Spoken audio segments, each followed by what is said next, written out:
¿por qué me interesan estas cosas? Yo soy hijo de un ingeniero agrónomo especializado en hidráulica, que allá por los años 70 me enseñó qué era esta región y qué es el Golfo de Guayaquil. Junto con decenas de profesionales que tenían este espíritu, se reunían en la Cámara de Industriales al lado del núcleo militar de la Segunda Cena Militar y diseñaban el futuro de la región. Pensaban allá por 1970, 72, 70, porque yo tenía 12 años, al inicio 72, al inicio de la dictadura, en un gran embalse, iban a llevar el agua por ríos, los ríos ya secos en la estructura Colonche y todo el sistema para llegar a la península. En esa época hablaban de 200 millones, era una fortuna. Se reunían el ingeniero Sotomayor, el doctor Palacios, que vivía exactamente debajo de la Universidad Católica con su sueño agrario. Y siempre para mí las utopías son motores. El federalismo es una propuesta de gobernabilidad. No es en sí mismo, es un sueño muy que lo tuvo Olmedo y lo vamos a ver en este diálogo. Pero quería hacer este antecedente porque me emocionó de verdad encontrarme con profesionales que me recordaron esa época, yo muchachito, escuchando al ingeniero Sotomayor, el que buscaba oro, a Billy Molina de Fran, alcalde de Guayaquil. Se peleaban, no se peleaban, pero no porque había un botín, se peleaban por tener eso que toda la gente que amamos las ciencias sociales o las ciencias de la investigación, la verdad, esa búsqueda de la verdad que es el objeto de la verdad, que es el objeto de quienes hacen investigación. Por eso cuando usted me llamó me dijo, yo anti nunca en mi vida. No, contracultural. Eso de la contracultura siempre lo pongo como un ejemplo para discutir, como por ejemplo con mi amigo el federalista Illingworth, a quien le voy a hacer un homenaje hoy día, porque estoy enamorado de su sueño. No quiere decir de que yo no comparta su sueño, le voy a hacer un homenaje y espero que la transmisión la vea. Yo creo en el federalismo. Los hermanos son los papis del federalismo y así como me declaro Montubio por lo que mi padre me enseñó, soy germano en la lógica matemática. Me formé en un colegio alemán, pienso matemáticamente en alemán, divido como un alemán, multiplico como un alemán y comparto, y por lo general he aprendido de la cultura alemana a hacer consenso. Así que arranco este diálogo con esta prioridad. Quiero hacer primero que veamos la concepción estructural del federalismo en América. Hay tres, yo le he dividido en tres visiones. La angloamericana, la hispanoamericana y la americana lusitana o la brasilera. Esas tres marcaciones marcan tres tipos de federalismo distintos desde el análisis histórico y desde el análisis de sus orígenes. Por ejemplo, la carga cultural hispánica, la carga anglosajona y la lusitana marcan tres aspectos diferentes en la carga cultural que, como dice el Reino de España, tenía un gobierno con carga centroestatista profunda. Dice Augusto Ortega y Gasset, quienes lo leemos a menudo, en su obra La España invertebrada, señala con claridad que la visión periférica que tenía Madrid o el rey de todo su reino. Inclusive, como ustedes lo saben, decían que el reino de España nunca descansaba el sol. Es decir, imagínense lo periférico que resultaba la mirada de un rey. Y yo siempre digo, todo comienza, vuelve y termina en ese centro. Ese centro que comienza en el kilómetro cero en la Plaza del Sol, que está marcada. Ahí comienza el centro, también el centro de la América hispana. No es solo el centro del Reino de España, sino el reino en su momento. O sea, hay una visión de centro, el punto cero objetivo en un centro hispano. En el otro lado, y usted ve que este ejemplo gravita y se vuelve muy complicado cuando usted ve que a pesar de que España tiene un régimen autónomo y tiene un régimen comunitario, los españoles son la capital o una de las dos o tres capitales con mayor concentración per cápita en relación a su población. Más del 14% de la población se concentra en el centro, lo que veremos en las naciones hispanoparlantes. No ni en las portuparlantes, ni en las angloparlantes, ni francoparlantes. Usted viene aquí a este ejemplo y ve cómo las naciones como México, a pesar de todo, 22 millones de su población gira alrededor del centro. Es decir, el 16% declarados, y estas son naciones que se declararon federales. La otra, Buenos Aires, 18 millones, 39% entre lo que es la capital y la periferia. Y Caracas y su entorno, el 12.5%. Ninguna de las capitales hispanoamericanas federales va debajo del 5%. Y son indicadores normales que usted encuentra en la Europa federal. Aquí tiene Estados Unidos, naciones anglo y germanas. Tiene Estados Unidos, 700.000 la capital, 0.21% de la población. Ottawa, 1.4 millones, 3.59% de la población. Berlín, el 4.37%, después de la Unión. Antes de la Unión no llegaba al 3%. Y luego tiene usted a Berna, que es quizás la demostración de la confederación más democrática de todos, porque es la más horizontal de todas. Fluye desde el cantón más sencillo, desde la parroquia más pequeña, cualquier cosa cruza por la consulta popular, es decir, por la autodeterminación de los pueblos. Este indicador desde las matemáticas es un indicador que aproxima a un nivel de descentralización muy elevado, por lo menos como una, no diría una conclusión, pero sí como un punto para analizar, una hipótesis para analizar, porque esa capital tiene ese nivel como también cuando revisamos las capitales estatales de los Estados Unidos. Miami no es la capital de la Florida, Tallahassee es la capital y es una población mínima en relación al total de la población de la Florida, o en el caso de algunos otros estados norteamericanos que valdría la pena inducirlo. Siguiente cuadro. ¿Cómo nacieron los federalismos angloamericanos, hispanoamericanos y de la América lusitana? La primera, Argentina. El federalismo de Argentina fue siempre una lucha permanente por el centro. Ya Argentina era una capital, era un órgano donde el rey concentraba un centro de acopio de la riqueza que iba a las manos de los estados. No es que iba, como en el caso de las Indias americanas, a las empresas, a los accionistas, ¿no? Esto iba para la plata, el obraje, todas las estructuras político-económicas iban para hacer funcionar dinero para que le llegue al reino, al rey. Era básicamente una relación estatista en su esencia, estatista con la palabra monarquía, o sea, monárquica, que en el fondo es el Estado. Y eso hizo que se dé una lucha al inicio del siglo XIX muy grande, extremadamente grande, entre los federalistas y los centroestatistas. Al final se disfrazó de federalismo y, como ustedes ven, un resultado: Buenos Aires es la capital con mayor población per cápita de toda la estructura latinoamericana en relación a la población total de la ciudad. Brasil, en cambio, muy diferente. En 1824, Pedro el Grande, Pedro I, perdón, me estoy equivocando de otro Pedro, pero Pedro I ordena que se haga una constitución. La desarrollan y a fines de siglo la tumban y nace una constitución propia federal. Pero lo interesante es que Pedro el Grande es el único monarca español colonial que gobernó fuera de Portugal, que asentó su imperio en la colonia. Ni los ingleses lo hicieron, ni los españoles lo hicieron, ni los holandeses lo hicieron, solo Pedro el Grande. Eso le da esa autonomía que tiene Brasil, esa autonomía poderosa que tiene Brasil, de haber podido ser primero reino antes que ser una república federal.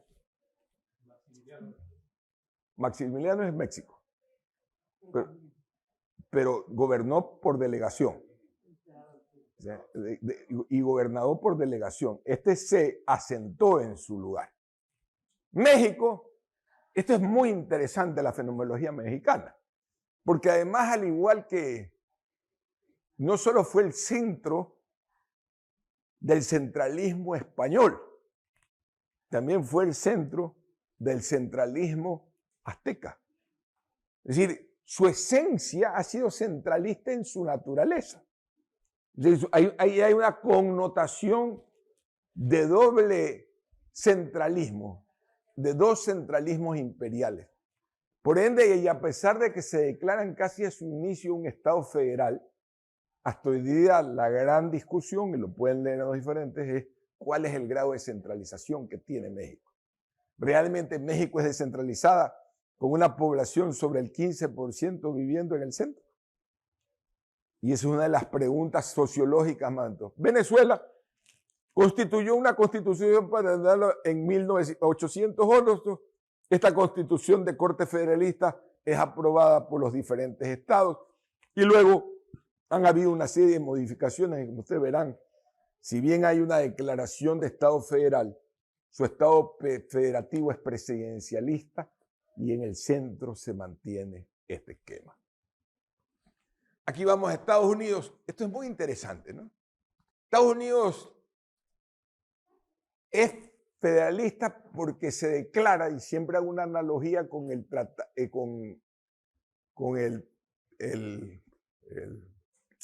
estatuto provisorio de Guayaquil, que lo vamos a necesitar después, se declaró federalista, mercantilista y nacionalista. Esos tres factores son coadyuvantes en la formación de ese Estado. La palabra federalista se llamaba Partido Federalista, lo que hoy se llama el Partido Republicano. Es decir, había una base filosófica constituida en la esencia política del partido. El federalismo era una razón de ser de la estructura del pensamiento de quienes formaron la Unión de Estados Norteamericanos. Y con un criterio, que siempre lo recojo, que lo vamos a ver adelante, que a mi entender, siendo el neomasón y los otros intelectuales, lo recogieron de esa constitución que lo vamos a leer en ese estatuto provisorio de constitución de la provincia de Guayaquil, que tiene muy pocos artículos, muy parecido a la constitución norteamericana. Pero tiene dos que le dan ese olor a la utopía de federalismo. Y lo vamos a ver cuando lo leamos. Por el otro lado, Canadá, y siempre agrego una cosa que es importante en relación a los españoles. Nosotros nacimos con un reino, somos hijos y descendientes de un reino donde nunca hubo ni una incipiencia de democracia. El rey era el rey y los tres poderes descansaban en él. En tanto, los anglosajones, en el siglo XVII, se producen la primera transformación democrática de Europa, cuando crean la Cámara de los Comunes. Y generan ya una cultura de participación de la burguesía.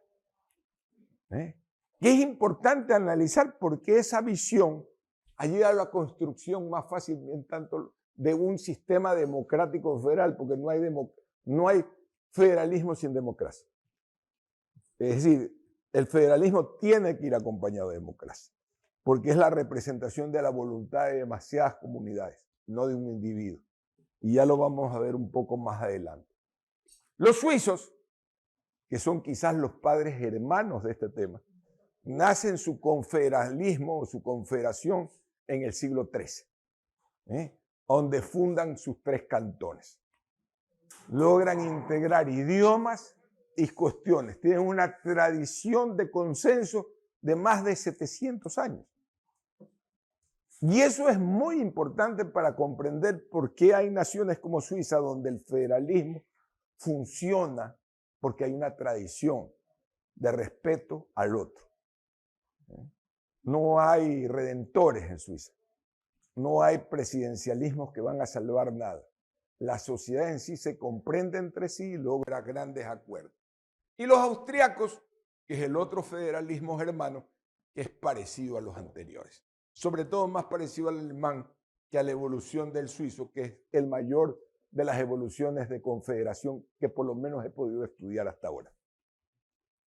En resumen, podríamos decir que los orígenes del federalismo latinoamericano son colonialistas, en tanto que los hermanos son de dos alternativas: o hermandades regionales formadas a través de los núcleos de los ríos, la del Rin, la del Oder, la del Elba, o comerciales, ligas comerciales, como la del Báltico, que dio origen a la Liga Hanseática, de la cual Hamburgo fue su capital.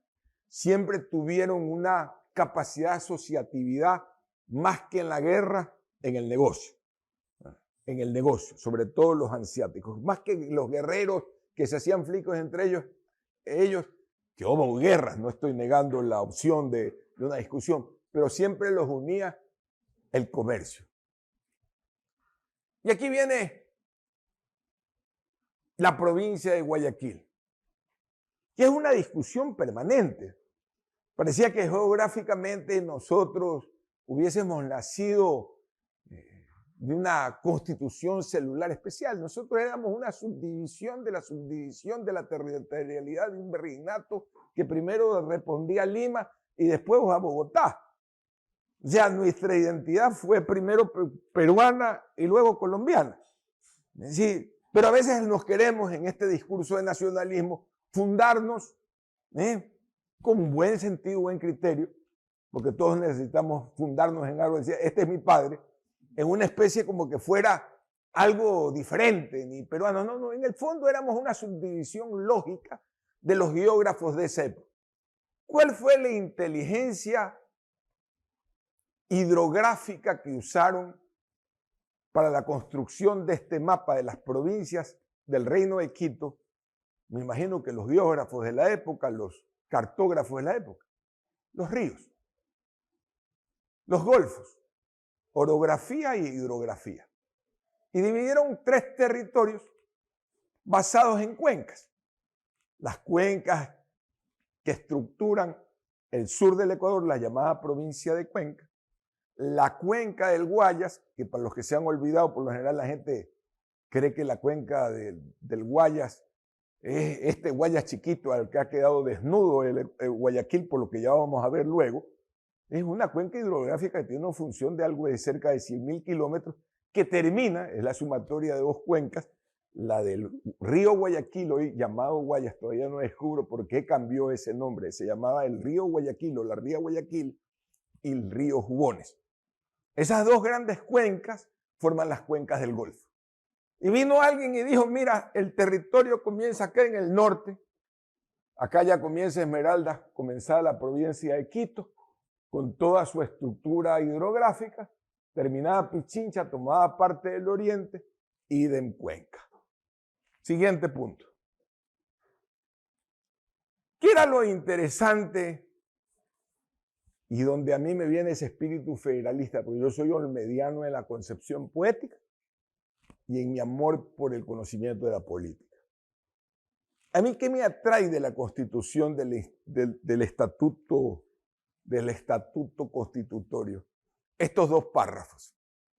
La provincia de Guayaquil se declara en entera libertad de unirse a las grandes asociaciones que le convenga a las que se han formado en América del Sur. O sea, se alía, y dice otra parte, en otro adicional que tengo, se alía a los más grandes, o que nos unamos, o que se unan a nosotros, o nosotros unirnos a alguien más grande. El sentido era crear algo más grande. O sea, ahí no había ese sentido de lo que pasó. El fraccionamiento de la provincia de Guayaquil. Que no es que se quedó en los primeros días del reparto del queso, sino que continuó 200 años después. Hace menos de 20 años perdimos Santa Elena como territorio político, no como territorio hidrográfico, porque la hidrografía no tiene sentido político, sino sentido geográfico. Eso seguimos comunicados por diferentes factores, inclusive por la fabricación de unos canales que nacen en el agua del Daule y terminan ayudando a regar 20.000 hectáreas en la península. Y el segundo, el comercio libre por mar y tierra. Ahí es donde siempre digo, por ende era expansionista y mercantilista. O sea, la visión era mercantil, muy parecida a la constitución hamiltiana del siglo XVIII de los Estados Unidos de Norteamérica. Es decir, ahí están los leves pincelazos federalistas que podrían haber existido, es decir, ahí está nuestra identidad federalista. Manabí, Los Ríos, Santa Elena y El Oro se fracturaron. Manabí en el 84, en el 24, es decir, 4 años después, Los Ríos idem, El Oro en el 51 y Santa Elena fue la última fractura de esta territorialidad para quedar en Guayas. Pero antes de eso, hemos de preguntarnos por qué perdimos esos territorios. ¿Qué pasó con esa visión rural? Porque en esa época los próceres revolucionarios eran territoriales. Recordemos que la casa de Flores colindaba con la de Olmedo en el río Babahoyo, la de Pedro Carbo en Daule con la de Avellán, y así vas buscando una estructura, el poder político no residía en la ciudad de Guayaquil, residía en la extensionalidad mercantil que producía el campo.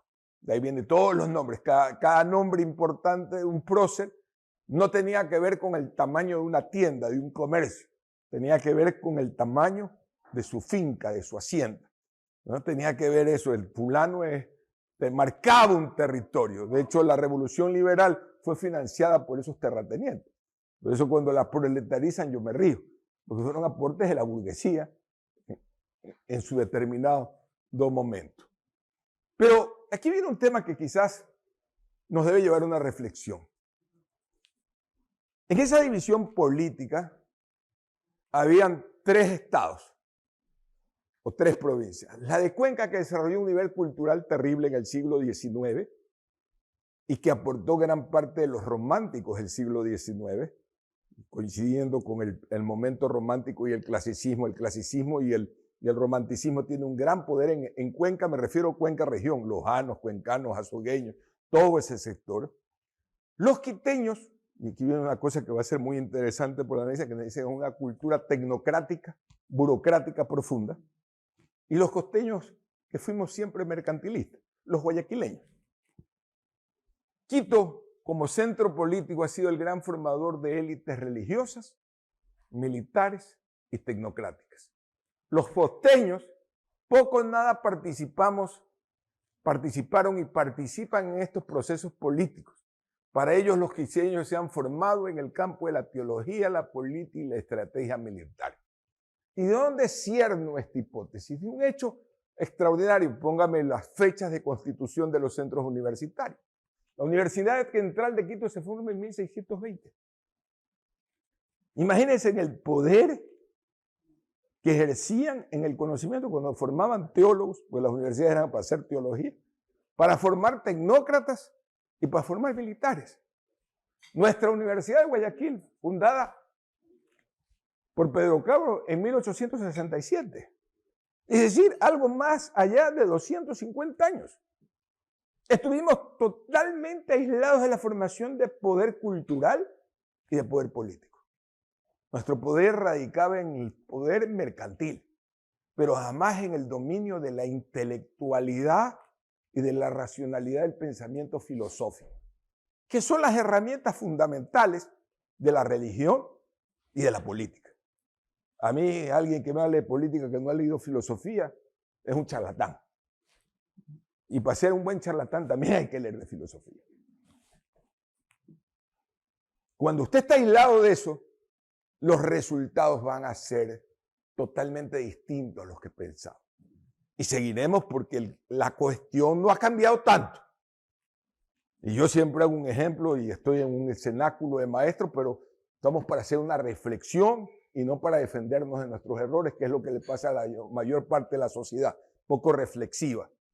Hasta hoy día, las universidades de Quito forman historiadores. Guayaquil no forma historiadores. Y sin historiadores, otro te cuenta tu propia historia. Guayaquil no forma filósofos. Las universidades privadas y públicas forman filósofos en Quito. Recién hay una leve corriente de ciertas universidades privadas que nos están introduciendo en la politología. Eso es una ciencia especializada que necesita accesorialidad. Entonces, veamos esa diferencia importante en el conocimiento y formación de la estructura del poder, porque la política es diferente a la formación de poder económico. La política es el poder de la subjetividad. En tiempos mercantiles, la economía era el poder del objetivo. Quizás hoy día la evolución de la economía nos ha llevado a que hay una subjetividad que está dada por la tecnología y otros elementos donde hay que manejarse con otra forma. Siguiente lámina. La utopía de la economía está marcada por las siguientes observaciones. Quito heredó, como todo capital centroestatista de origen colonial, la tradición burocrática. Todo tiene que pasar por ellos y para ellos. Así es México, así es Buenos Aires, así es Lima, así es La Paz, así es diferente, porque es una tradición histórica. Hay una cultura que viene en los genes, es la genética de esa sociedad. Están preparadas, nacen para girar alrededor de un palacio. El Palacio de Carondelet, el Palacio de Miraflores, el Palacio... Guayaquil no tiene palacio. Guayaquil no tiene palacio, tiene bancos. Yo aprendí a girar como empresario de chiquito alrededor del Banco del Pacífico, el Popular, el señor me atendía en el Popular, le sacaba el crédito, venía, regresaba. Yo nunca fui donde un burócrata. Mire la diferencia cultural. El giro cambia la estructura de ese tema. Siguiente. Guayaquil, al igual que su alta crítica al centralismo quiteño, no ha sido capaz desde el sector privado de hacer una transferencia de la plusvalía de la producción agropecuaria a la ruralidad, sino que la concentraba en la conurbe de la ciudad de Guayaquil sin crear un equilibrio ruralidad-periferia. Es decir, si usted analiza esta queja que tenemos los guayaquileños, sobre todo los rentistas, que la renta, que la vaina, yo me pregunto, ¿hemos hecho la misma transferencia al campo?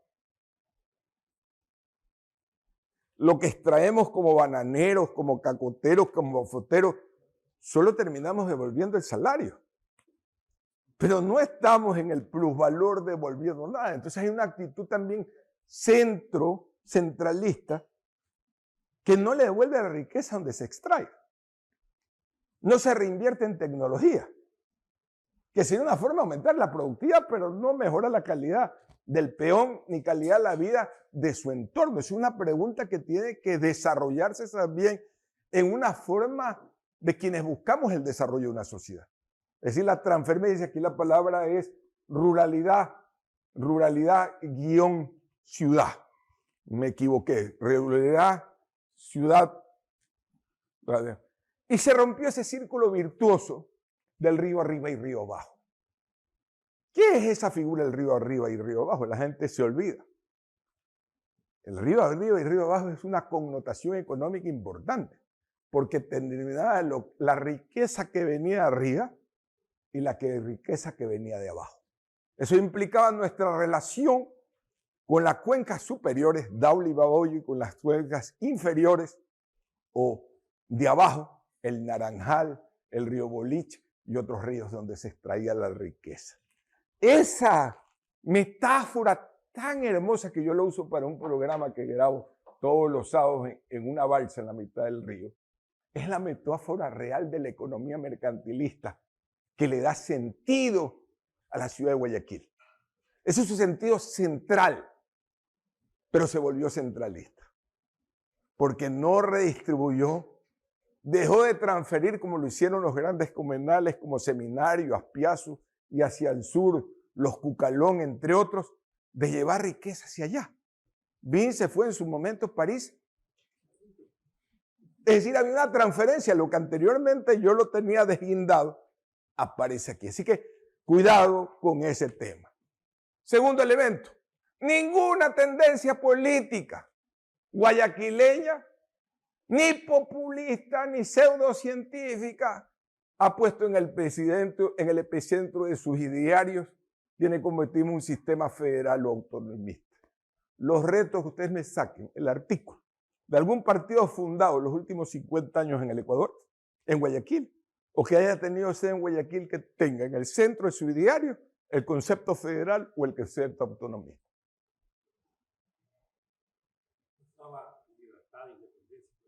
Sí, pero eso no es federalismo. El enunciado de libertad también lo puede enunciar un centralista. Francia es una sociedad altamente centralista y su enunciado, ahí nace en la Revolución Francesa los tres enunciados, base y triángulo del liberalismo, del liberalismo filosófico. Eso, la libertad no me hace decidir un modelo determinado, me hace la libertad del individuo, pero no la cohesión existencial de una sociedad. Es como un modelo importante. La libertad es una declaración, yo me declaro libre, está bien. Viva por la libertad, pero no hay una declaración en ningún principio como lo tuvieran el Partido Argentino Federalista o el Partido Federalista que he señalado en Estados Unidos, que marca con claridad la voluntad de crear un Estado federal. ¿Por qué? ¿Por qué nacen los federalismos? Que son alianzas de territorios. Los norteamericanos crean un federalismo comprando tierra a los españoles, a los rusos. Hay una adhesión clara de territorialidad, respetando la normativa de cada una de las áreas. Y esto es importante ver el análisis cómo nace en cierto federalismo. El tercero, la periferia ya aprendió a sobrevivir. Eso que dice el profesor Willington Paredes, los costeños somos ladinos. Nos readaptamos. Llega Correa y la universidad a la que ustedes están se readaptó. Se readaptó, tenía que readaptarse para sobrevivir. Se readapta el gerente del agua potable de Manta, el gerente, ya llegó el gobierno del testatismo, saben cómo funciona. Se readapta la asociación y entonces aprenden a vivir como el gato y el ratón. Entonces la ruptura para lograr un federalismo de algo en la que todo el mundo esté en un ejercicio que ya lo domina, incomoda. Porque ya dominas un sistema, te acostumbras a ese secuestro, se vuelve una norma, como el que se acostumbra a pagar un peaje. El primer día renega, el segundo renega, ya sabe cómo le da la vuelta y cómo obtiene un descuento adicional. Aprende. Y esa readaptación, 500 años de cultura centroestatista, ha generado un problema que no lo vislumbra Illingworth ni ningún federalista de escritorio. Los concejales, consejeros, alcaldes, viceprefectos, prefectos han aprendido el sistema quiteño. Es más, han aprendido que es un pretexto para llevarse a la querida o al querido a Quito. ¿Creen ustedes que van a renunciar a ese privilegio?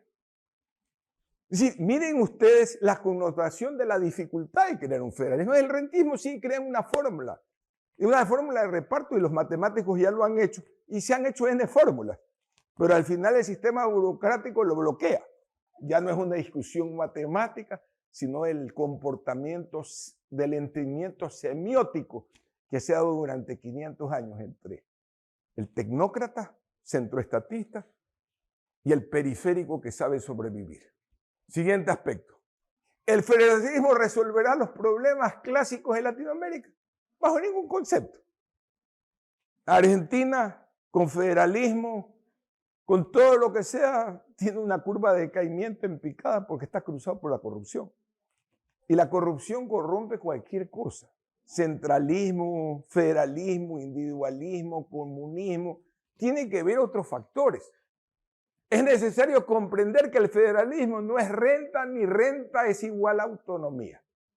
El hecho de que yo le entregue dinero a alguien no implica que sea capaz para administrar la autonomía con calidad. Eso es un aspecto que hay que comprender. No podemos echarle al federalismo la ineficiencia de la culpa una cosa.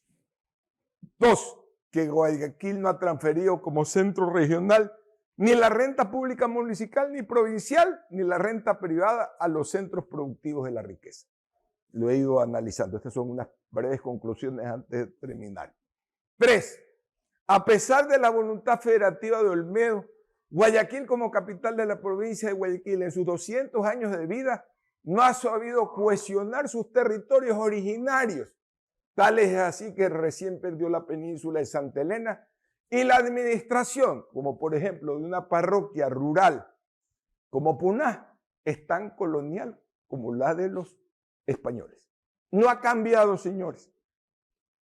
No ha cambiado. Puná, que es territorio de los guayaquileños, es hiper maltratado.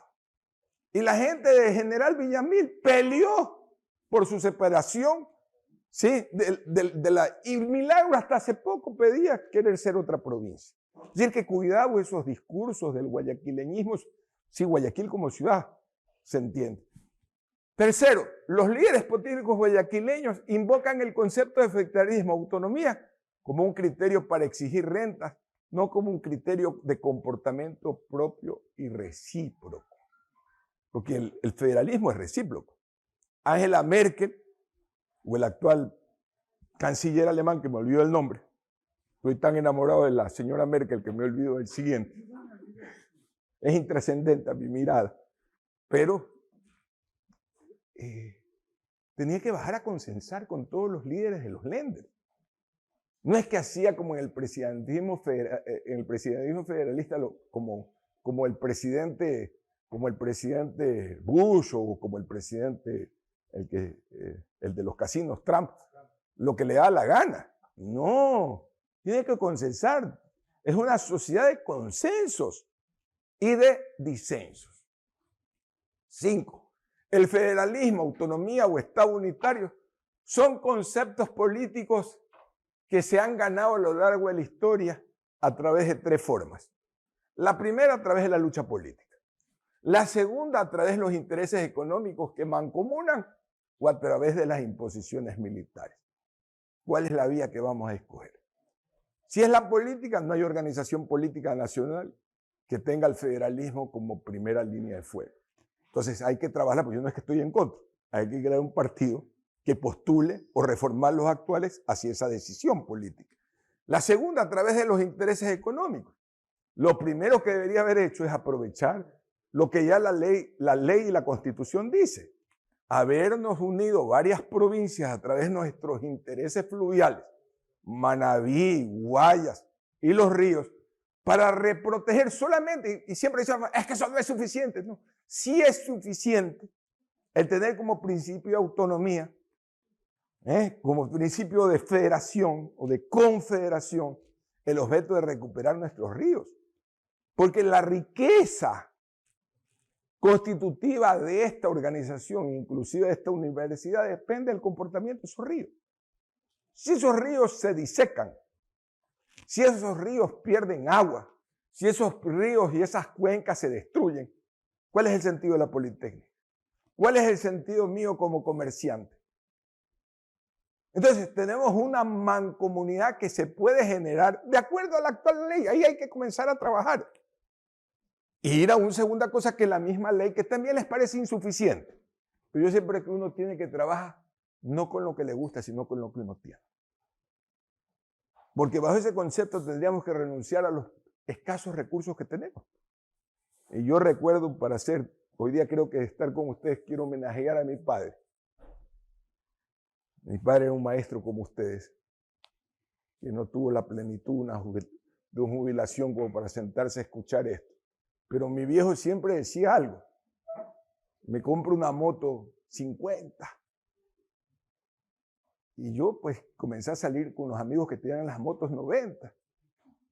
Y yo bien feliz, iba a la casa y un día le dije, papi, cámbiame de moto, que mi moto no vale. ¿Por qué? Me dice, si es la mejor moto del mundo.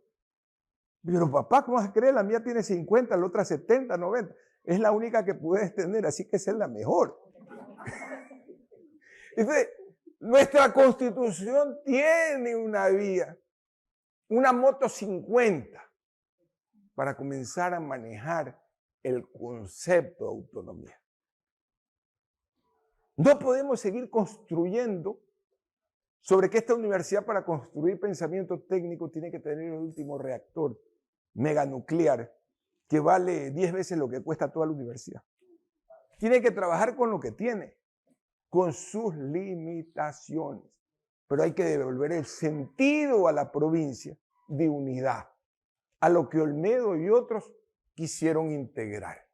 Siguiente. Existe voluntad real de integrar Guayas y Guayaquil, como lo he señalado. Hay 2 vías, el 247 para hacer una mancomunidad de intereses alrededor del río. Existe el artículo 245 para unir 3 cantones, que además políticamente los tienen los social-cristianos. Durán, Guayaquil, San Borondón y hasta un cuarto, Daule. Ya con ese eje podríamos haber ya hecho una cosa que Guayaquil no tiene. Descentralización administrativa. El modelo social cristiano que tanto cacarean, y yo por si acaso los aprecio, pero ya se agotó, como todo modelo. Ustedes que son maestros, que ya tienen 2 generaciones de maestros, saben que todo modelo pedagógico tiene su principio y su fin. Y todo modelo político que inició el ingeniero Febres Cordero se agotó. Se agotó y ahora hay que repensar el modelo de desarrollo de nuestras ciudades alrededor de nuevos ejes. La conurbe, el concepto va en otro orden. Tenemos que tener un liderazgo lo suficientemente eficiente para construirlo con lo que se tiene, con la moto de 50 centímetros que me regaló mi papá. Siguiente.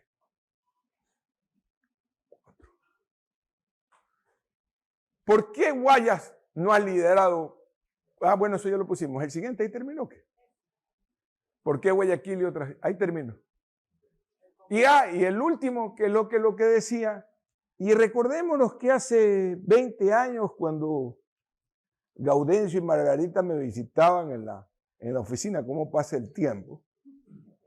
¿Cómo pasa el tiempo hoy? Íbamos y teníamos sueños de cambiar el mundo, íbamos a hacer una escuela radiofónica, nos reunimos varias veces para diseñar proyectos. ¿Ah? ¿Perdón? Ha cambiado mucho el mundo. Pero en esa época se logró la autonomía nacional. ¿Pero qué hicieron los políticos de la época? Autonomías a la carta. Nadie quiso responsabilizarse de la educación, nadie de la salud. 6 años después apareció un líder que volvió a un modelo más centroestatista. Sí, la oportunidad la tuvimos, pero no se la supo aprovechar como las que están en la Carta Constitucional, que ya han pasado 14 años. Es decir, ya va a ser una generación biológica y 2 generaciones tecnológicas han pasado. 2 generaciones tecnológicas. Una biológica se va a completar y 2 tecnológicas. Para querer ser una federación de pueblos es necesario organizar un partido político que es de la política estructura estados regionales, basados en conceptos hidrográficos, orográficos y culturalmente bien definidos. De lo contrario, todo sueño federalista, indistinto que sea el de Olmedo, de Rocafuerte o el de Juan José Illingworth, se mantendrá donde siempre ha estado, en una utopía. Gracias por su escucha.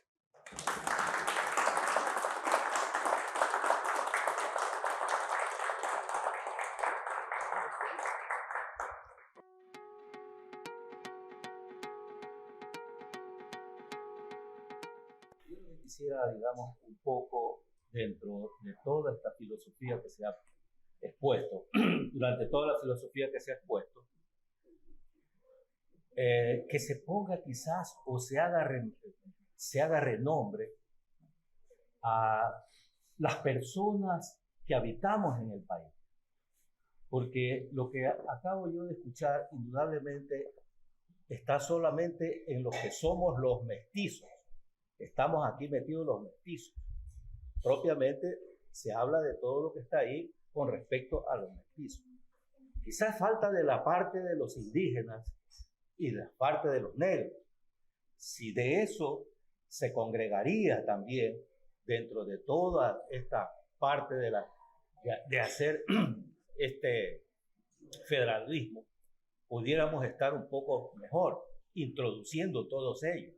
Bueno, cuando hablo del territorio guayaquileño y de la región, querido ingeniero, los guayaquileños lo que menos hemos hecho a lo largo de la historia, lo hablo como descendiente de Montudio, es no entendernos como mancomunidad. El indígena migró a esta región y aquí se redactó, fundó sus nombres y hasta se olvidó que era indígena. Se transformó en en un ciudadano más de esta sociedad que es crisólica. Es un crisol, no sé.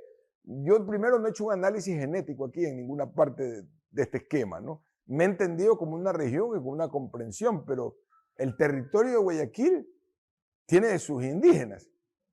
El territorio de Guayaquil, Manabí, volvamos al plano alto. Vamos al plano alto de Guayaquil. Tenía una población donde nace una cultura fundamental, la cultura manteño-huancavilca, con las primeras alianzas, por lo menos teóricas, de una confederación manteño-guayacadía a la cual se le atribuye la silla manteño-huancavilca. O sea, en mi análisis está obviamente analizado este crisol que somos. Lo que yo, por el lado de Moore, soy descendiente negro jamaicano, así que yo no me siento aislado de eso y tengo un apellido alemán raro que me puede tener. Pues no está excluido en este análisis. Bajo ningún concepto, yo no sé si he excluido o en algún momento he hecho una exclusión, compañeros o contertulios sobre este tema. Yo, bajo ningún concepto, no concibo un mundo sin... Yo no soy un ser homogéneo. De hecho, cuando voy a una librería, no saben si soy comunista, capitalista, liberal, cura o la vaina, porque leo cualquier cosa que me venga adelante. Y creo que cuando estoy hablando de esta integración, estoy hablando de un fenómeno político. Y los fenómenos políticos, ingeniero, hoy solo se los comprende en la multiplicidad. La Alemania, a la cual yo represento como presidente de los colegios alemanes, es una Alemania que no tiene que ver nada con la Alemania de los 60, donde los alemanes eran considerados Gastarbeiter. Toda persona era un trabajador invitado. Hoy día usted tiene alemanes con contexturas de todo orden, indios, hindúes, perdón, chinos, pakistaníes, alemanes, mestizos. Estamos en un mundo que es un mundo de un profundo mestizaje, Yo creo que más bien tenemos que desanclarnos de ese pensamiento sectorial. Yo soy indígena y soy el último olvidado. Cierto que hay unos que están más rezagados que otros, en toda familia. En toda familia, yo en la misma familia mía veo los exitosos, los no exitosos, y tienen el mismo apellido. Cada uno va construyendo su destino. Y en familias muy humildes que crecen y de pronto está alguien arriba, pero creo que esto es inclusivo. Solo para hacer, bajo todo concepto, tiene eso. Más bien siempre, y yo entendía el fenómeno de Santa Elena y me molestó. Siempre he amado la política. Toda la vida me ha gustado la política. Me ha faltado fuerza para ser candidato o algo. Pero recuerdo en una reunión, uno de los líderes de Guayaquil hace llamar a alguien, llámame a fulano de tal en Santa Elena, dale órdenes. Nunca de igual a igual. Entonces, ¿qué es lo que sucedió en Guayaquil? Este es un tema bien interesante. ¿Por qué se separaron las provincias? Porque Guayaquil fue centralista y vio al provinciano como provinciano. Y marcó esa diferencia. Y de pronto la gente en Santa Elena construyó sus universos intelectuales, sus universos políticos. Tuvieron el paraninfo. No tenían solo que escuchar, sino que venían y se sentaban a hacer oídos. Comenzaron a tener doctorados. Entonces, ¿y mi espacio? La lista era de puros guayaquileños. De Relancina, una milagreña o un, ¿cómo se llama?, de Palestina. Pero no entendían que esos centros provinciales cantonales menores habían formado élites porque había universidad, porque había centros de investigación y esa gente aspiraba. Yo creo en ese Ecuador. Yo no creo en el Ecuador de la exclusión. Yo no creo, nunca he creído. Me formé en un colegio que eso no existe. No existe, eso para mí no existe. Me acostumbré a compartir en la mesa con todo tipo de pieles. Es más, a mí me pasó algo curioso. Solo cuando salí del colegio alemán, porque en mi entorno familiar tampoco existía eso, comencé a conocer la palabra cholo. Ese cholo, yo dije, ¿qué es esa vaina? Si es igualito al que dice que es cholo. Si me explico, ese es chulo. Y esa vaina no la conocíamos en el colegio alemán, no existe eso. Y a mi papá peor, pues mi papá tenía otra cultura, vengo de otra cultura y quizás para usted eso que yo no percibo eso en mi planteamiento porque no se me ocurre. Todo es incluidos a todos. Pero sobre todo a un pueblo que yo amo, porque yo me declaro en los censos montubios. Pues ahí en el 2000, ahí hubo esa oportunidad y ganamos por un trabajo muy fuerte de los manabitas y de algunos servidores guayaquileños que trabajamos en eso. Eso fue para mí una cosa importante. Definirme como ese fenotipo, no como ese genotipo, porque el montubio no es un genotipo, es un fenotipo. Y respondemos una fenomenología. Gran parte de la manera en la cual se podría interpretar en un impulso federalista viene del aspecto hidrográfico, de gran cuella que está ahí, ¿no es cierto?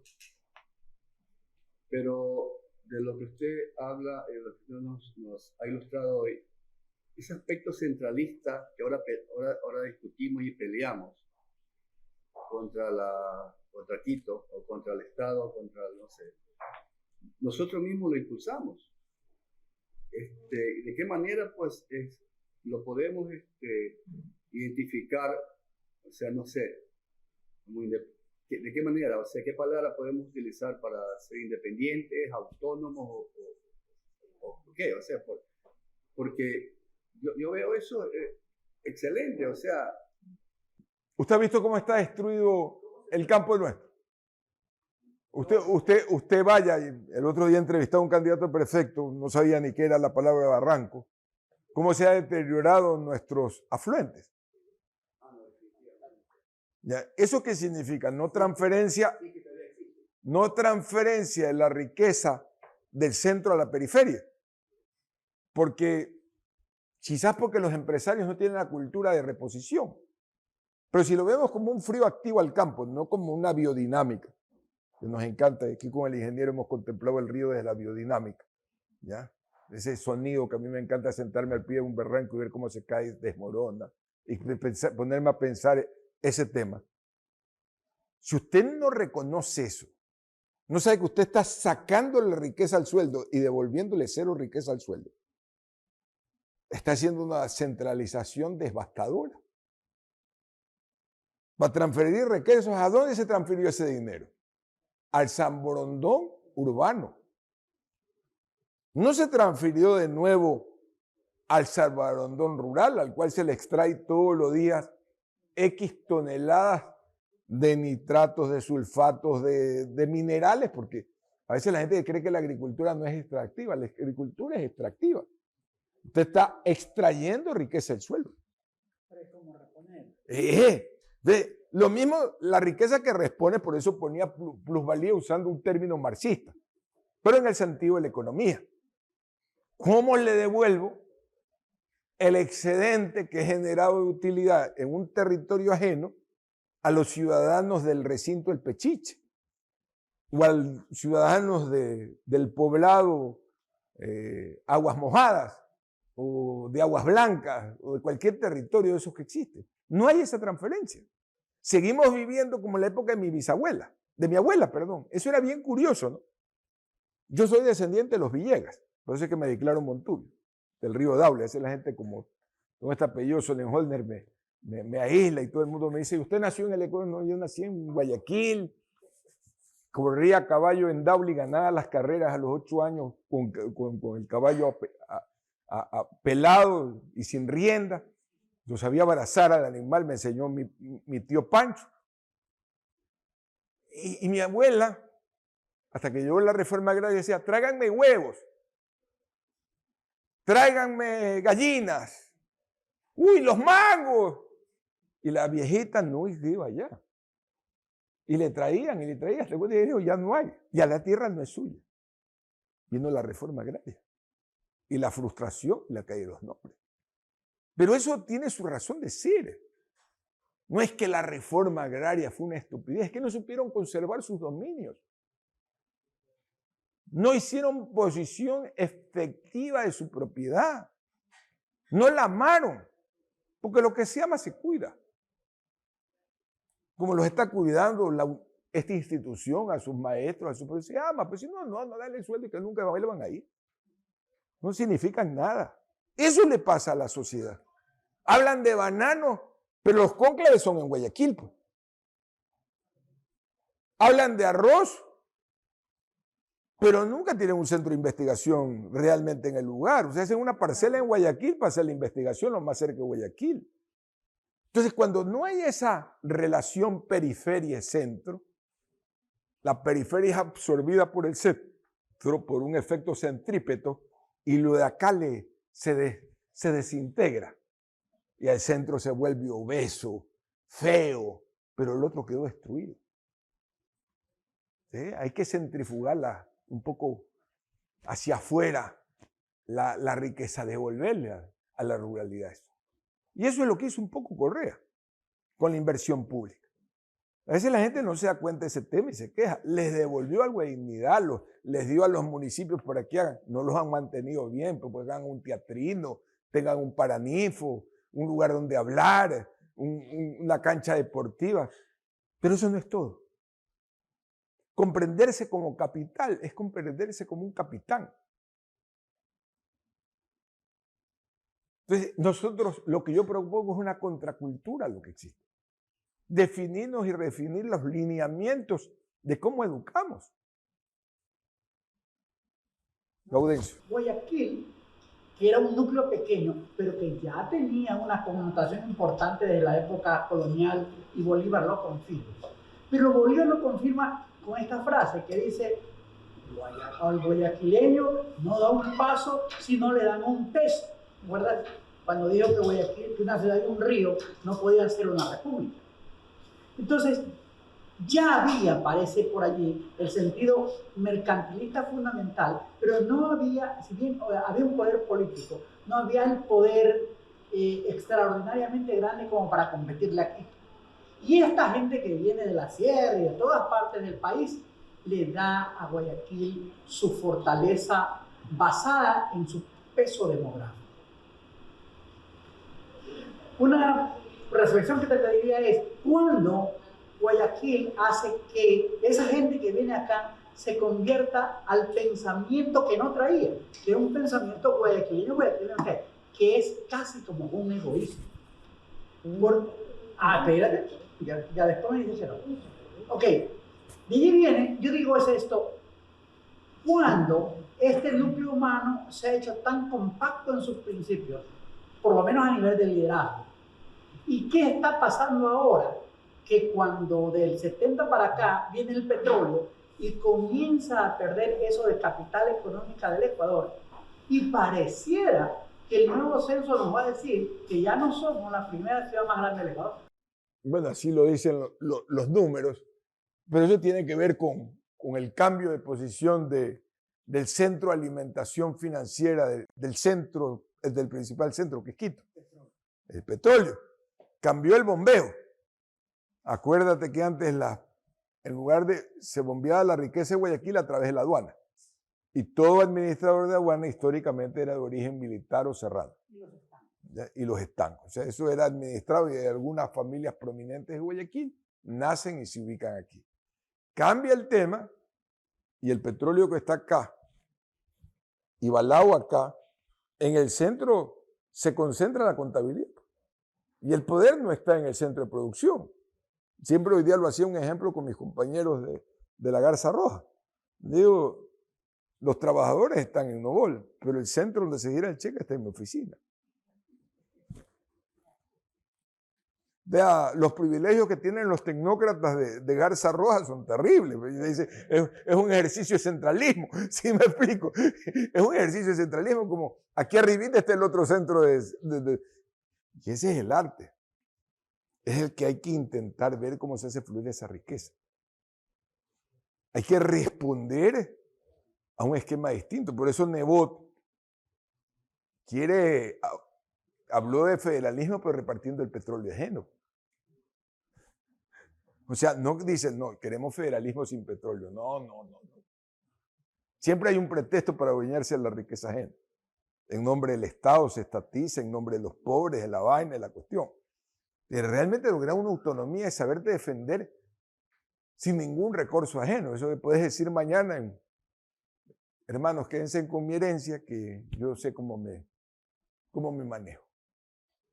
Eso es complicado, altamente complicado. Y el tema que tú has señalado de las migraciones, Guayaquil ha sido un polo por algo que te devuelve la libertad. Porque al final es como bajarte en Nueva York. Es como bajarte en Nueva York. Con una atrás y otra adelante. O te bajas en Hamburgo con una atrás y otra adelante. El puerto convoca al business. No es lo mismo que te deje abandonado en Múnich. O te deje abandonado en Frankfurt. Te dejas abandonado en un puerto y uno sobrevive. Pero yo pienso que esa propuesta se derivó del problema que en este momento tenemos en el país. ¿Cuál es el problema? Este intento de dominio de esta población indígena, de los supuestos socialistas, de los socialistas adaptados a ser terroristas también, que están tomando control, quieren tomar control cuando les dé la gana. O sea, quieren ellos cerrar el país, lo cierran. Entonces, parece ser que yo sentí que el mismo Nebot y después el matemático mismo hacen la propuesta porque aparentemente no hay salida. Se está formando ahorita una distopía, ¿no es cierto? Lo contrario de utopía, ¿no es cierto?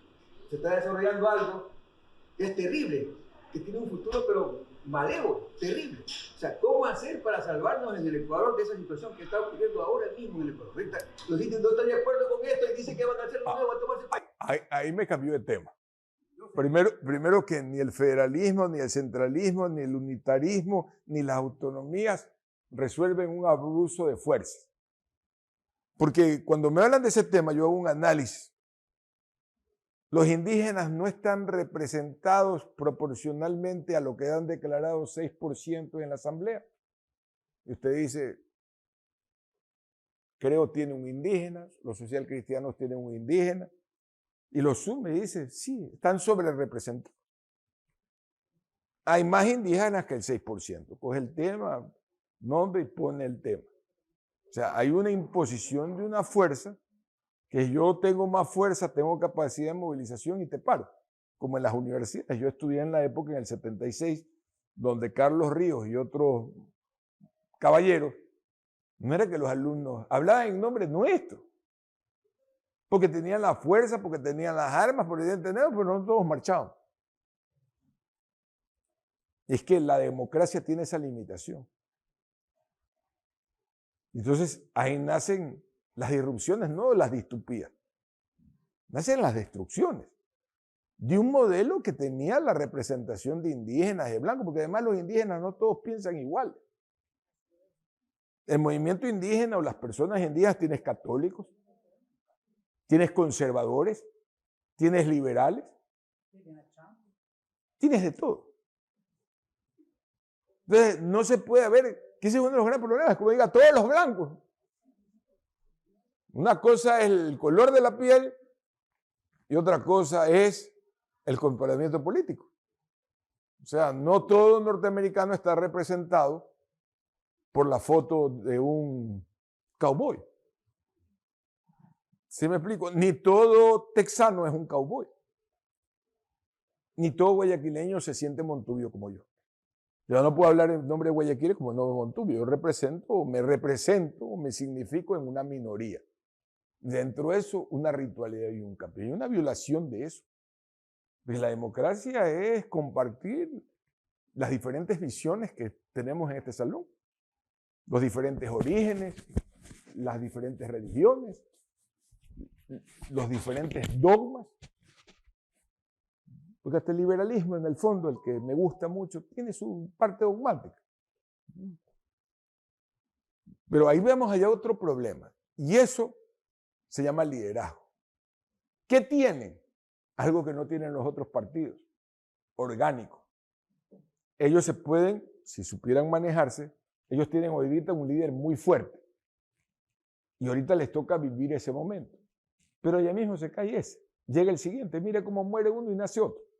Primero fue el ecologista, que casi gana la presidencia de la República si Jaime Novoa no lo salva al actual presidente. Casi Yacu hubiese sido el presidente si Jaime no lo salvaba. Eso hay que tener en las consideraciones del caso. Ahora tenemos a Isa. Vamos a ver cómo es el movimiento. Y también tiene que ver el liderazgo de quienes negocian. El triunfalismo que exhibió el día viernes el ministro de gobierno diciendo esto es una negociación histórica, una cuestión de 5 minutos, el otro hablando otra cosa, nos descuadra a todos. Nos descuadra porque los liderazgos no están funcionando. Y a mí no me han invitado para hablar aquí, eso hablo en la radio, pero esa es mi visión sobre el tema. Es un problema muy complicado y no tiene que ver nada con federalismo.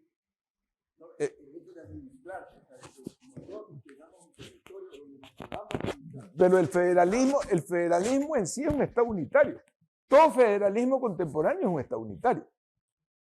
Podemos tener una policía regional, podemos tener un sistema educativo diferente, pero al final la respuesta es contra el Estado. Ellos están contra el Estado. Supongamos que tengamos, y en alguna forma tenemos, esas doble vías. Está afectado el centro, porque ellos entienden el poder como el centro. Tienen muy poca penetración en Guayaquil. Aquí hacen escaramuzas. ¿Ah? En Guayaquil vive su independencia. Hoy día el problema del Estado es el centro. Como hay desequilibrio en el sector petrolero en los números, Quito está complicado, tanto que no hay constructor quiteño que no esté bajando a Guayaquil a construir. Uribe Schwarzkopf, la familia Maldonado, todos han bajado.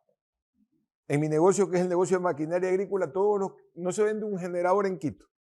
Todos vinieron a competir a Guayaquil. Se bajaron, como al revés, cuando aquí iba mal el camarón. Toditos subimos a Quito a ver qué vendíamos.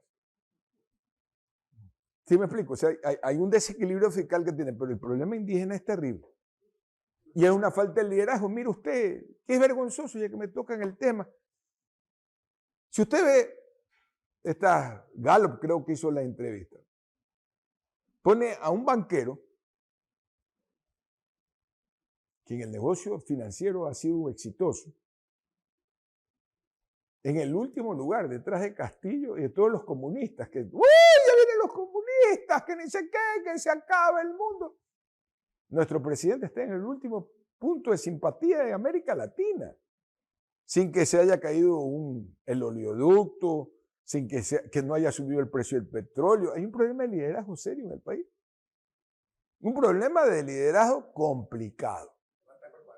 ¿Ah? Falta que la acción se coordine con su palabra. Claro. Puede haber propaganda y ahorita tiene un gran propagandero, pero miren lo que hace el otro día. Pero mire usted, mire los errores de comunicación. El sábado va Pedro Carbo y le dice, oiga, dígale que es mi ahijado. O sea, está promoviendo el compadrazgo. El 41,000 ahijados de Lucía. Cuando lo que tiene que decir, como en mi banco, se presenta la solicitud, se llenan los puntos y electrónicamente la del dinero. Usted lo tiene tecnológicamente. En el Banco de Guayaquil no hay que ir al banco para firmar un pagaré, lo firma electrónicamente. Lo firma electrónicamente. Tome la plata, hasta luego, está acreditada. O sea, él puede decir, voy a hacer algo como en mi banco. Desde mañana usted online entra a la bucha. Era diferente, pero decir que diga que va de parte mía. Y se comunican mal. Es muy mal manejo del liderazgo del malo. Y se peleó con todos los ciudadanos que lo podían haber salvado. Con Nebot, con Fidelegas, con la prensa. Yo prefiero no hablar de eso. Me encanta esta utopía. Eso genera una distopía, este sueño. Bueno, no les... por favor, ingeniero. Su conferencia puede ser muy valiosa para mí, hablo en personal. Nuestro interés aquí es porque Juan José Hillenburg fue profesor aquí, tenemos amistad con él algunos, entonces los jubilados invitamos a él a que dé una conferencia.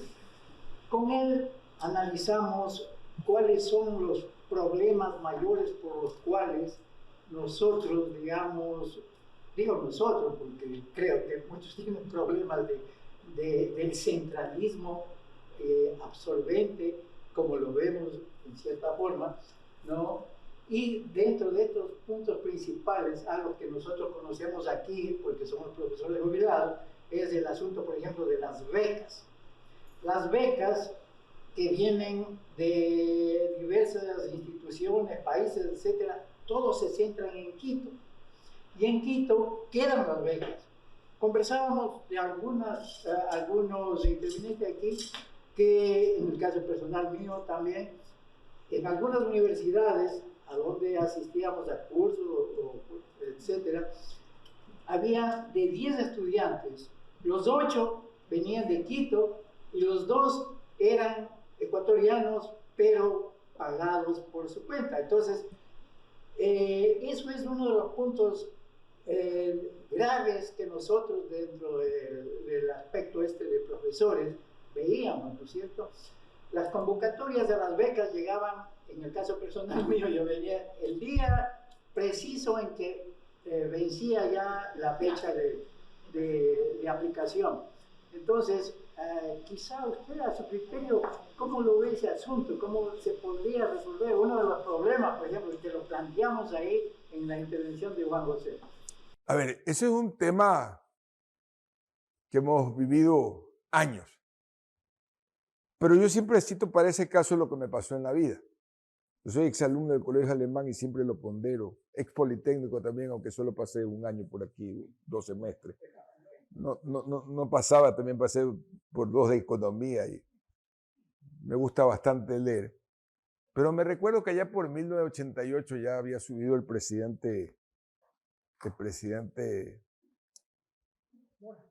Borja, y estaba de ministro de Relaciones Exteriores un señor de apellido alemán, el doctor Alemán. No alemán, sino de apellido alemán. Sí, apellido alemán, era el ministro de Relaciones Exteriores. Pero en ese momento estaba un señor Julio Alemán o algo parecido, de encargado de lo que sea. Él me llama. No sé exactamente, pero él me llama. Entonces voy a la sala de espera en este palacio hermoso que tiene la Cancillería cerca del Hotel Colón. Camino, llego, me siento en la sala de espera y había un joven contemporáneo mío, que sepa yo tenía 28 años. ¿No te acuerdas de mí, mono? Digo, soy el Julio Cárdenas, ¿te acuerdas que corríamos en el colegio alemán? Tú ganaras, te encantaba el cross country y tú me ganaste. Puta, le digo, sí, hermano. ¿Y qué haces aquí? Date, hermano, que aquí hay una beca que hay para estudiar. Yo ya soy doctor en sociología y hay una beca para estudiar lo que hacen los indígenas a partir de los 4.000 metros de altura. ¿Qué sucede? Que como lo decía anteriormente, la sociedad quiteña se ha preparado 400 años para manejar proyectos, anteproyectos, toda esta cuestión que gira alrededor del sector público. Tiene una red de contactos terrible, porque es las culturas. Son primos de Juan, Ricardo, Rebeto, Alberto. ¿Ustedes que son amigos ¿Quiénes de ustedes tienen un pariente que trabaja en el sector público en Guayaquil? Que alce la mano. ¿Quién tiene un pariente que trabaja en el sector público? Que alce la mano.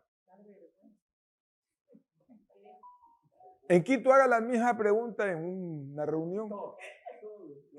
Parientes, primos, ñaños en primero, en segundo, en tercero, cuarto grado. ¿Quiénes tienen amigos que trabajan en camaroneras? ¿Quiénes? Todos. ¿Quiénes tienen amigos que trabajan en bananeras? ¿Quiénes tienen amigos que trabajan en el municipio? 1, 2. El sector público es pequeño en Guayaquil. Ergo, es muy difícil que comprendamos la racionalidad de lo público. El cabildeo. Nosotros estamos acostumbrados a hacer business. Acabo de hablar con Gaudencio. ¿Y qué estás haciendo? Business en Estados Unidos, vendo matemáticas en Estados Unidos, pagan bien H. Entonces está pensando, no tiene un amigo para ir al ministerio que seguramente tiene de finanzas para hacer los cálculos reactuariales de la actualidad, del actuarial 444. Eso no sabe ni que existe, pero existe. Entonces hay una diferencia en nuestra cultura. Por ejemplo, ¿qué le está pasando a la Universidad de las Artes? Ellos tienen una materia que se llama de proyectos. ¿Cuál creen que es el cliente de la visión andinocentrista de esa universidad? El Estado. Ellos no saben cómo venderle a un coleccionista como yo o a un coleccionista como Roberto Golba. No conocen cómo le tocan la puerta. Le han enseñado a tirar piedra a la burguesía. Son antiburgueses. Construyen arte antiburgués. Porque el centralismo, que no es comunista en el Ecuador, sino centroestatista, que hay una diferencia significativa, ha sido diseñado para crear una matriz de Estado en la cual vive como la monarquía. La burguesía vive del Estado, pero se declara monárquica. En Quito la burguesía se declara estatista, pero es privada. No es comunista. Para nosotros los costeños es un radicalismo que raya en comunismo. Pero en esencia viven de eso. ¿Sí? El sector público está concentrado, gastan relaciones públicas entre ellos, están en los primos. Miren los nombres y apellidos de los mandos intermedios, no de los monos que llegan de pronto allá y gritan y alardean y después los tumban porque no entendemos su comportamiento. ¿Crees que no funciona el Estado y gritan y llegan ahí el sistema los absorbe? Yo he tenido la oportunidad, tuve, como ustedes saben, un hijo vicepresidente y un primo vicepresidente y presidente, Palacio. Y el primo me dice, primo, acompáñeme. Tengo una reunión de seguridad de Estado. O sea, llegué y mi primo, que es pomposo, desvelado, y yo iba atrás del primo. Lo encerraron 2 horas y hablaban con una propiedad tecnológica que yo seguramente si estuviera aquí para defender un centroestatista hubiese sacado 60 cuadros, 60 elementos. El análisis es profundo porque tienen tiempo para estudiar eso. Yo a esto le he gastado 10, 12 horas de estudio, pero no le puedo dar más. Pero ahí hay gente que está pensando todo el día cómo construir poder. Dígame en Guayaquil cuánta gente está pensando cómo construir poder. Está pensando cómo construir una camaronera, está pensando cómo construir un laboratorio de larvas, está pensando cómo construir otra cosa. No está pensando en construir el poder. ¿Quién está financiando? Y yo se lo digo, y esto está grabado y se lo envían con cariño a mi amigo Illingworth. ¿Quién está financiando el movimiento federalista? Hamilton lo financió. No es que el federalismo era una utopía que llegó y se asentó ahí, no, eran unos billetes y unos contrapesos que asentaron los principios federales con una inversión determinada. ¿Me explico? Nosotros estamos en otra patita. Ya ahí viene lo que dice Willington Paredes, los monos somos absolutamente readaptados. Nos readaptamos. Usé la palabra hace un rato. Me la acabo de olvidar, ya el Alzheimer me visita. Ladinos. Llegó fulano, anda, mándela, ¿qué quiere? Ponle nombre, dale alguna cosa, llega, ya te da tu presupuesto, te pega 4 cachetadas, sigue funcionando. Y esa es la diferencia, ellos tienen una cultura de poder terrible. Entonces, se apropian de todo, están preparados para apropiarse, para poder hacer, para tomar del lugar de algo. De un pedazo de comida hay que saber señalarlo, hasta el salonero. Cuando usted tiene cultura gastronómica, no dice tráigame un pedazo de vino, sino que con el ojo hace sentar el vino. Los caballeros dicen, oye, pedazo de carne. No. Simplemente con la mirada. Nosotros no tenemos esa mirada. Por eso perdemos todas esas oportunidades. Entonces solucionamos nuestros problemas de otra forma. Vamos al banco, prestamos una plata, nos vamos a estudiar, regresamos, volvemos, cubrimos. Hay otros caminos. El 90% de la gente no va al sector público. El 99% de los guayaquileños no sirven al sector público. Los quiteños se forman y gastan fortunas en la Sorbona, en París, en Nueva York, para ir a servir al sector público. Tenemos otra visión. Es la cosmovisión no centro andina, sino monoladina. Nos readaptamos.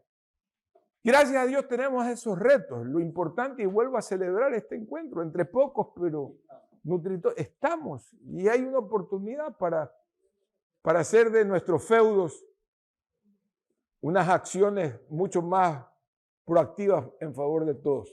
Gracias a todos ustedes.